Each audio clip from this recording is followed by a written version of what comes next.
The Bombers were busy. The big one, I suppose, was Mackay coming in. They absolutely needed a key back and they were able to get that. They needed Ben Mackay. Did they need Jade Gresham? Joey's a big fan. So Goldstein as well, not on a massive deal in only 12 months. Spent about $2 million on that trio. Now, can Brad Scott coach Mackay and Gresham's flaws out of them? Because they're not perfect players. So they will lose Massimo D'Ambrosio, it seems now, for nothing. Brad Scott preached patience. And now, 12 months on, they seem desperate for not a quick fix, but instant improvement. That confuses me a little bit. Yeah, but for me, they're the winners of this trade period. I think Ben Mackay is going to be really significant for them. I think he's an above-average key defender, bordering on elite when he's at his best. And the flow-on effect now means that Laverde gets to play on the second tall and Ridley can play his intercept role. And I mean, we showed some numbers last week. I mean, he's the number one intercept mark in the competition over the last 2 seasons. His one-on-one numbers are pretty good. Yes, he's also got some flaws. And I reckon this year he probably played like a guy that knew he was leaving. And Jade Gresham, for me, is another one I think's got huge upside. A lot of people are talking about Lachie Schultz being the get of the trade period. Well, if you have a look at the numbers, Jade Gresham's had 3 better seasons than Lachie Schultz in regards to ratings and in regards to his numbers and best and fairest finishes. So Jade Gresham has got huge upside. There's a bit of recency bias with Lachie Schultz over someone like a Gresham because it's been a while since we've seen his best, but I think forward of centre, he's going to provide a headache for opposition. My only question is, what are they charging towards? Are they charging towards contention, absolute winning the flag next couple of years? Is that what we're seeing with these list acquisitions?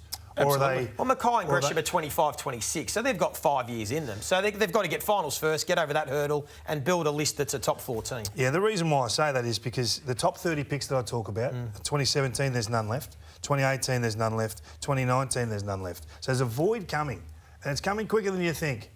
So in terms of those top 30 selections since 2017, they've only got 6 on the list. So that is why you bring in free agents as well, and that's why you bring in mid-season players and players like Nick Martin. And but can you do that to the point of a flag?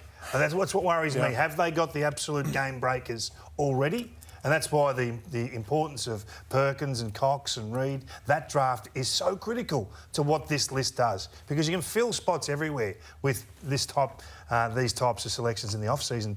But the absolute core of winning flags, in my opinion, comes from picks 1 to 6. So, Joey, you said that they already have their wings sorted. So if it is that Xavier Dersma is going to play in that wing role, what happens? Can Nick Martin play as an inside mid? You think Sam Durham probably plays on the other side? Yeah, it's going to be interesting to see what Brad Scott chooses to do. I mean, we know they've stacked with inside mids, and I think Elijah Sardis is a player that's got to play every week, who's probably going to start on the outside before he becomes a permanent inside mid, because we've got Caldwell and Merritt and Parrish and all these sorts of guys.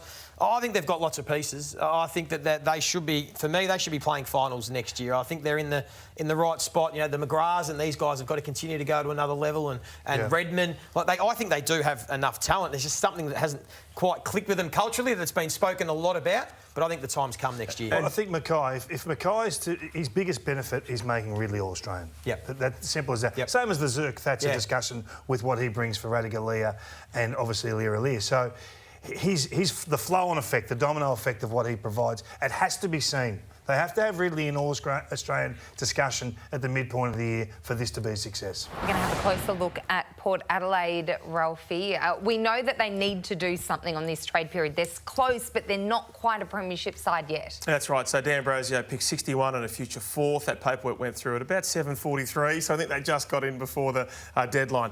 Radigalia, Jordan Sweet, Ivan Soldo and Brandon Zerk Thatcher.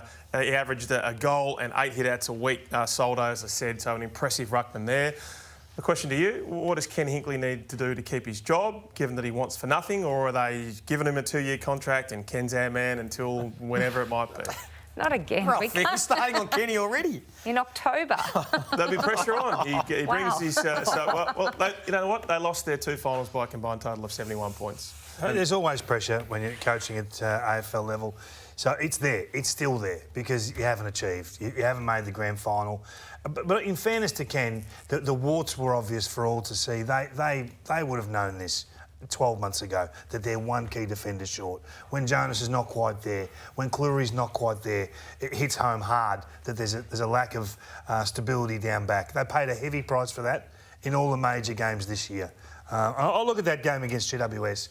We were there. We did it. Hogan, Toby Green, they were running rampant down there. Even Riccardi was hard to clamp for them.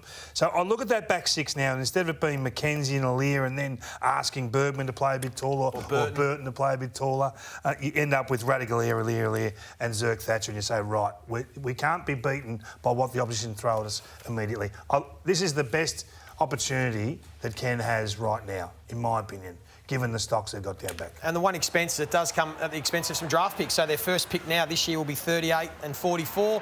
They've given away their first rounder for next year. So they really are investing in the now, and they are going to sacrifice some talent in the draft over the next couple of years, which might affect them 4 or 5 years down the track, but they'll worry about that then, and they're going to set themselves to be a top 4 team again next season. There's so much that's going to fall at the feet of Horne-Francis, Rosie and Butters. It's as simple as that those three need to be absolute prime movers for this team to achieve. Fit and healthy and playing the very best football they can. Geelong, so obviously losing Asava Radigalea, they were quiet the 2022 premiers. So remember, halfway through the season, they're going to have a crack at Bailey Smith, they're going to have a crack at Darcy Parish. In the end, they did almost nothing, and that's because they realised they were coming so close to a cliff in terms of their age profile and their list demographic, and they just pulled the brakes on. So they get 8, they get 25, they get those later picks. They didn't secure the backup ruckman just yet, but they are so excited about Toby Conway, who's just a little giraffe. They've got some exciting players there, Jai Clark, so many of those young kids, Max Holmes. They just need to pour 40 more games into them, but it doesn't necessarily mean they're a premiership threat next year. No, I don't think so. I think they've got some tough times ahead. You spoke about Collingwood's ageing players.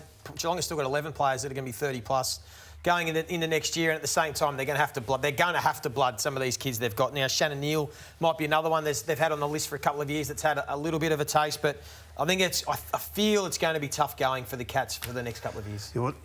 Since 2017, they only have 5 players remaining on that list that are top 30 selections. So there is a void there. There's a real hole. It's a massive concern for them. But when you've won a flag so recently, you're prepared to wear what comes in the immediate aftermath. We've seen it with the West Coast. We've seen it probably now with Richmond. We're going to see it with Geelong. This is the cycle you have to live. And maybe they're just saying, well, we're going to lose a few players. Let's reset. They're not going to publicly come out and say that, because they still want their members to think that they can achieve when they go to the football week on week. So I think it's more what they're not saying than what they are. And even, Joey, on that top 30 draft idea, in this year's draft, they've got pick 8 and pick 25, so it's not a massive hand in the draft either. Couple. And don't get me wrong, they are still going to be competitive at Geelong, and if their senior players are all fit and healthy, we still know they're going to be hard to beat, but being at the right pointy end of the ladder, I think maybe that time has just passed them.